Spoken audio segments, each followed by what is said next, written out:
എല്ലാവർക്കും നമസ്കാരം. ഇന്ന് നമ്മൾ വളരെ പുരാതനമായ ഒരു ഗ്രന്ഥത്തിലേക്കാണ് ഇറങ്ങിച്ചെല്ലുന്നത്. മനുഷ്യൻ എക്കാലത്തും ചോദിച്ചിട്ടുള്ള ഏറ്റവും വലിയൊരു ചോദ്യം, ആ ചോദ്യമാണ് ഈ ഗ്രന്ഥത്തിന്റെ കാതൽ. നമുക്ക് നോക്കാം. അപ്പോ കൗശിതകി ഉപനിഷത്ത് തുടങ്ങുന്നത് തന്നെ ഈയൊരു പ്രാർത്ഥനയോടെയാണ്.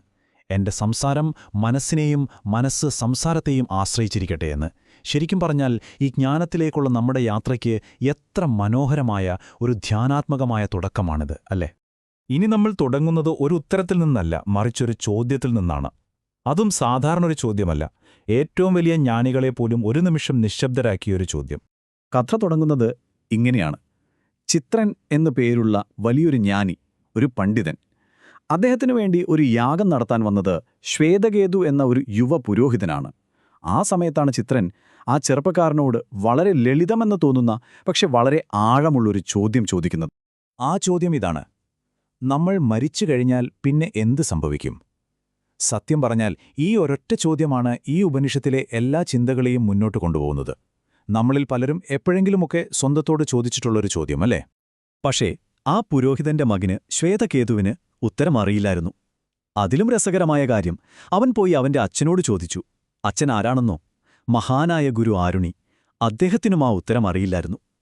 അപ്പോൾ നോക്കൂ, ചില സമയങ്ങളിൽ നമ്മൾ പഠിച്ചുവെച്ച അറിവുകൾക്കൊന്നും ഒരുപക്ഷെ ഉത്തരം തരാൻ കഴിഞ്ഞെന്നു വരില്ല. അവിടെയാണ് ഒരു വലിയ കാര്യം സംഭവിക്കുന്നത്. ആ ഗുരു ആരുണി ഒരു മടിയും കൂടാതെ ശിഷ്യനാകാൻ തയ്യാറായി. ഉത്തരമറിയാവുന്ന ചിത്രന്റെ അടുത്തേക്ക് അദ്ദേഹം തന്നെ ചെല്ലിയാണ് പഠിക്കാനായിട്ട്. ആ ഒരു വിനയത്തിൽ നിന്നാണ്, ആ ഒരു അന്വേഷണത്തിൽ നിന്നാണ് നമ്മുടെ ഈ യാത്ര ശരിക്കും തുടങ്ങുന്നത്. അങ്ങനെ ചിത്രൻ ആ രഹസ്യം വെളിപ്പെടുത്താൻ തുടങ്ങുകയാണ്. ശരീരം വിട്ടുപോയ ശേഷം ആത്മാവിന്റെ യാത്ര എങ്ങനെയാണ്? അതൊരു സങ്കീർണമായ, നിഗൂഢമായ ഒരു വഴിയാണ്. ഓക്കെ, അപ്പൊ നമുക്കിതിലേക്ക് ഒന്ന് ആഴത്തിൽ നോക്കാം. ചിത്രൻ പറയുന്നത് ഇങ്ങനെയാണ്: എല്ലാ ആത്മാക്കളും ആദ്യം യാത്ര ചെയ്യുന്നത് ചന്ദ്രനിലേക്കാണ്. ചന്ദ്രൻ ഒരു ഗേറ്റ്വേ പോലെയാണ്, സ്വർഗീയ ലോകത്തേക്കുള്ള ഒരു വാതില്. പക്ഷേ അവിടെ വെച്ച് ഒരു വേർതിരിവുണ്ടാകും. ചന്ദ്രൻ ഒരു കടങ്കഥ ചോദിക്കും. അതിനുത്തരം നൽകാൻ കഴിയുന്നവർക്ക് മുന്നോട്ടു പോകാം. അല്ലാത്തവരോ? അവരെ മഴയുടെ രൂപത്തിൽ ഭൂമിയിലേക്ക് തന്നെ തിരിച്ചയക്കും, അവരുടെ പഴയ കർമ്മങ്ങൾക്കനുസരിച്ച് പുതിയൊരു ജന്മമെടുക്കാൻ. അപ്പോ ആ പരീക്ഷണത്തിൽ ജയിക്കുന്നവരുടെ കാര്യമോ? അവർക്കായി ഒരു ദിവ്യമായ പാത തുറന്നു കിട്ടും. യാത്ര അവിടെ തീരുന്നില്ല, യഥാർത്ഥ യാത്ര തുടങ്ങുന്നതേയുള്ളൂ. ഈ പാതയെ ദേവന്മാരുടെ പാത എന്നാണ് പറയുന്നത്. നോക്കൂ, ആദ്യം അഗ്നിയുടെ ലോകം, പിന്നെ വായുവിന്റെ ലോകം, വരുണന്റെ ലോകം, അങ്ങനെ ഓരോ പ്രപഞ്ചമണ്ഡലങ്ങളും കടന്നുപോകണം. കാലത്തെപ്പോലും അതിജീവിക്കുന്ന ഒരു നദി കടന്ന് അവസാനം ബ്രഹ്മലോകത്തെത്തുന്നു. ഇതൊരു സാധാരണ യാത്രയല്ല, ഇതൊരു യഥാർത്ഥ ആത്മീയ യാത്രയാണ്. ഈ യാത്രയിലെ ഏറ്റവും പ്രധാനപ്പെട്ട ഒരു പോയിന്റാണിത്. അവിടെ വെച്ച് ആത്മാവ് അതിന്റെ കൂടെയുള്ള നല്ലതും ചീത്തയുമായ കർമ്മങ്ങളെ ഉപേക്ഷിക്കുന്നു. നല്ല കർമ്മങ്ങളുടെ ഫലം പ്രിയപ്പെട്ടവർക്കും ചീത്ത കർമ്മങ്ങളുടേത് അല്ലാത്തവർക്കും ലഭിക്കുന്നു എന്നാണ് പറയുന്നത്. അതായത് പൂർണ്ണമായും ശുദ്ധീകരിക്കപ്പെട്ട ഒരവസ്ഥ. ഇതുവരെ നമ്മൾ സംസാരിച്ചത് മരണാനന്തര യാത്രയെക്കുറിച്ചാണ്. ഇനി ഉപനിഷത്ത് നമ്മളെ അതിലും ആഴത്തിലുള്ളൊരു രഹസ്യത്തിലേക്കാണ് കൊണ്ടുപോകുന്നത്. എന്താണ് ജീവൻ? എന്താണ് ജീവന്റെ യഥാർത്ഥ സത്ത? ഇന്ദ്രിയങ്ങൾക്കപ്പുറം എന്താണ് ആ ശക്തി? ഈ ചോദ്യത്തിന് ഉത്തരം കണ്ടെത്തണമെങ്കിൽ നമ്മൾ പ്രാണൻ എന്ന വാക്കിന്റെ അർത്ഥം മനസ്സിലാക്കണം.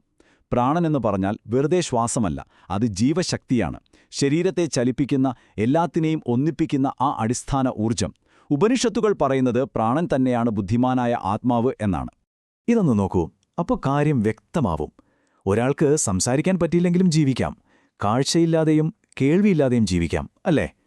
പക്ഷേ പ്രാണനില്ലാതെ, ആ ജീവശക്തിയില്ലാതെ ഒരു നിമിഷം പോലും ജീവിക്കാൻ കഴിയില്ല. നമ്മൾ ഗാഢനിദ്രയിലാകുമ്പോൾ നമ്മുടെ കണ്ണ് കാണുന്നില്ല, ചെവി കേൾക്കുന്നില്ല. പക്ഷെ പ്രാണൻ പ്രവർത്തിച്ചുകൊണ്ടേയിരിക്കുന്നു. അതുകൊണ്ടാണ് ജീവൻ നിലനിൽക്കുന്നത്. അതായത് നമ്മുടെ ഇന്ദ്രിയങ്ങളെന്നു പറയുന്നത് ഓരോരോ ഉപകരണങ്ങൾ മാത്രമാണ്. പക്ഷെ പ്രാണൻ അങ്ങനെയല്ല. ഈ ഉപകരണങ്ങളെയെല്ലാം ഒരുമിച്ച് പ്രവർത്തിപ്പിക്കുന്ന, അവയ്ക്കെല്ലാം ജീവൻ നൽകുന്ന ആ ഒരൊറ്റ ശക്തിയാണ് പ്രാണൻ. അത് വെറുമൊരു ഫംഗ്ഷനല്ല, എല്ലാത്തിനും അടിസ്ഥാനമായ ചൈതന്യം തന്നെയാണ്. ഇനി നമ്മൾ ഈ അന്വേഷണത്തിന്റെ ഏറ്റവും ഉയർന്ന തലത്തിലേക്ക്, ഏറ്റവും വലിയ തിരിച്ചറിവിലേക്ക് എത്തുകയാണ്. ഇവിടെയാണ് ഞാൻ, പ്രപഞ്ചം എന്നൊക്കെയുള്ള വേർതിരിവുകൾ ഇല്ലാതാകുന്നത്. ഉപനിഷത്ത് പറയുന്ന അവസാനത്തെ പാഠം ഇതാണ്: നമ്മൾ എപ്പോഴും പുറമേയുള്ള കാര്യങ്ങളിലാണ് ശ്രദ്ധിക്കുന്നത്, വസ്തുവിനെ അറിയാൻ ശ്രമിക്കുന്നു. പക്ഷെ യഥാർത്ഥ ജ്ഞാനം അതല്ല. അറിയുന്നവനെ അറിയാനാണ് ശ്രമിക്കേണ്ടത്, സംസാരത്തെയല്ല, സംസാരിക്കുന്നവനെ.